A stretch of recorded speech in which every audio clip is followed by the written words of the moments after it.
সকাল সকাল ঘুম থেকে উঠে দাঁতগুলো ভালো করে ঘষে নিলাম। রাস্তায় বেরিয়ে দেখি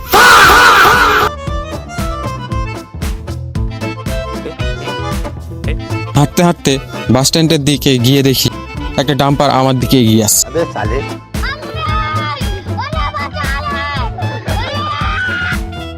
ডাম্পারটাকে পাশ কাটিয়ে চলে এলাম বাস স্ট্যান্ড। বাসে উঠে দেখি